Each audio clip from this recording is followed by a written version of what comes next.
Hi, this is Timur Dar with The Beat, chatting with the creators and voices of the Mighty Nein. How you guys doing? Hey, how are Hi you? Great. How there. about Good to see you, yourself? bud.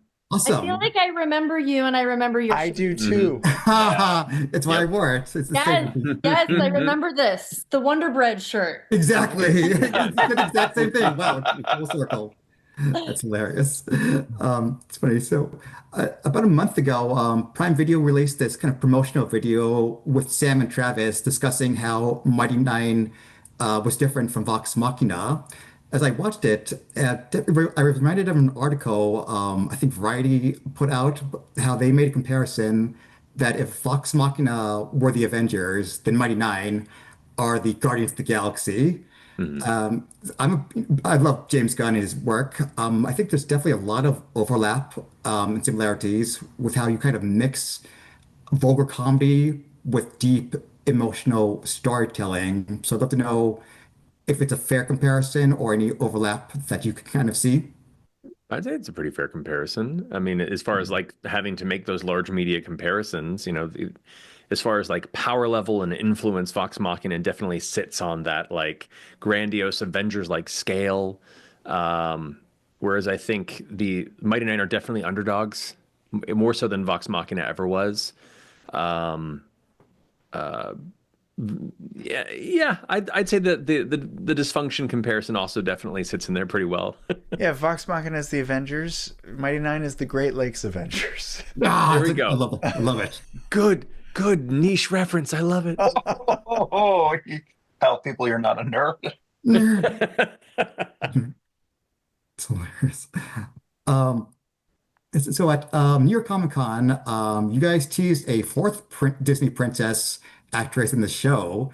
It's really been fun looking on the online and the Reddit threads to see people. Some of them have figured out they don't know who they're playing.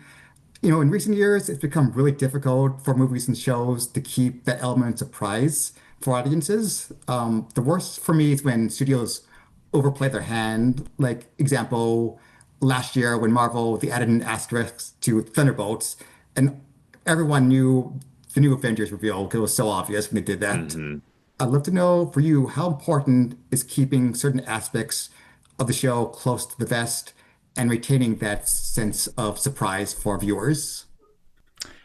Uh, I think when we started making TV shows and stuff, it was very, very important to make sure there was no spoilers. And obviously, we don't want the experience of viewing the shows to be ruined for anybody or sullied in any way. So spoilers are important. However, we also have to acknowledge that all of these stories we already told them once. They're already out there. You can watch the whole story right now on Beacon.tv on YouTube. So if folks really, really, really want to spoil it for themselves, they can.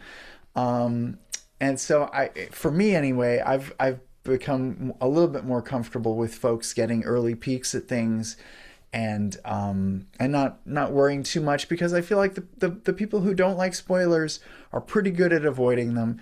And there's so much rich storytelling in the Mighty Nein that even if you get one little spoiler about one character, there's still so many other characters that you won't know what's coming. We've made enough changes in the series and in the storyline to keep people on their toes, and you're in for a wild ride anyway. In contrast to Vox Machina, which was during the pandemic, you guys got to record together. But funny enough, this isn't spoiler. I think you've told Ashley, your character, she doesn't really appear with the group until the very end. So I'd love to know, what was it like, recording together? You do play some little parts, but I'd love to know if, for you, was it kind of sad, being, not being part of the group yet? A little bit, but when we all record together, we also, we'll do scratch dialogue as well, where we're like sort of playing the other characters that are not, the guest cast or people that are not there to record with us. And so we still get to interact with each other, and I would read, I think I was reading Essex mom for a little bit for the scratch. I think I was, Mm. we would still have time I would get time to interact and play and do Mm. scenes with my friends and actors that I love most. But, also getting to tell those moments of Yasha's story, and being able to just mow people down it's fun. I love Mark Strong, but I guess I wasn't aware that he was fluent in German. I think he's even dubbed Daniel Craig's James Bond in German. So when I was listening to it, I had to go back and say, "Wait, has he Mark Strong been German all this time?" And I didn't realize it. Liam, of course, you speak. I've always associated with you German, going back to X-Men when you voiced Nightcrawler. So I'd love to know the experience for you.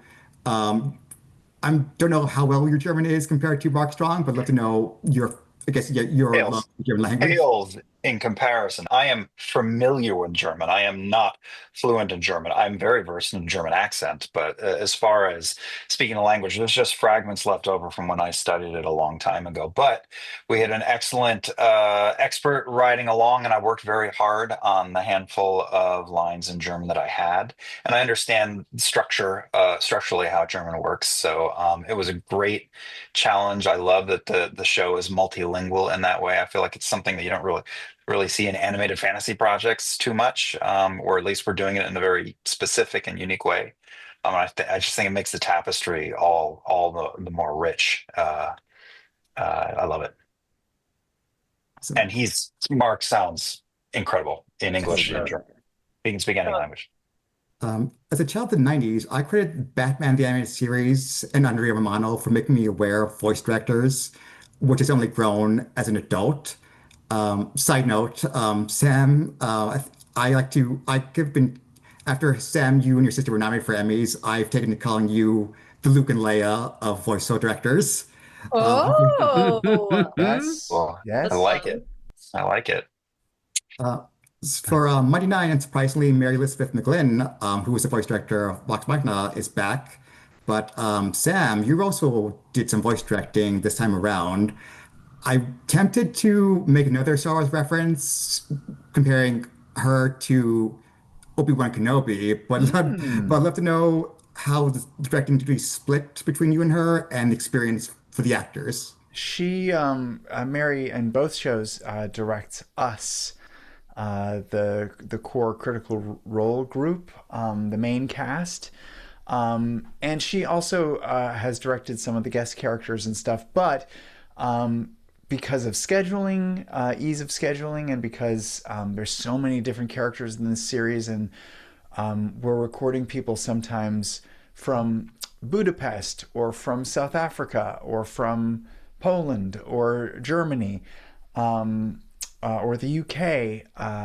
Frequently, I have to jump in and direct the guest cast. So for Mighty Nein, I did a lot of the directing of Angelica Houston and Ali Carvalho and Mark Strong and some of the folks who recorded from Germany.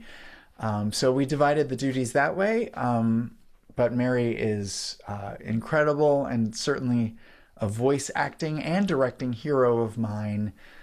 She has directed all of us in many shows, including Naruto and video games and stuff. And it's such a pleasure that we get to keep working with her. I'll add to that. I also grew up, we all did, on Batman the Animated Series, and I love Romano's work. She's an incredible director. I love the craft of voice acting and voice directing. And one of the many ways our show is blessed is with two of the best voice directors in the business. Full stop. And me too. Yeah, you're there too. Yeah. I have to ask this one last question because it killed in the other group. Because I have to hear your idea. So I asked them if Mighty Nine was ever to get a popcorn bucket, what would you pitch as design? Good question. Great. Oh, it's a beacon full of it's a beacon full of possibility popcorn.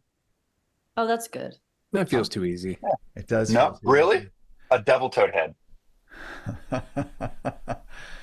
I was, The Devil Toad head's pretty good, actually. Elephant head's That's- pretty with great. that tongue, That's pretty tongue fun. hanging out. Down. Yeah.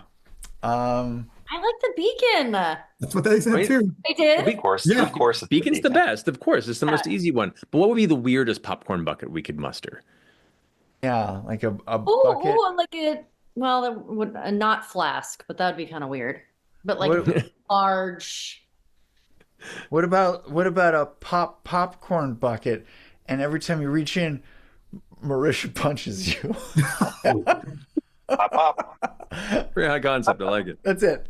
I love it. But just make it a beacon and put a bunch of Jester Doodle decks all over it. Ah! There you go. There we go. I can't think of a better way to wrap up. It's been an immense pleasure. With any luck, we will see one of those popcorn buckets see the light of day. Fingers crossed. So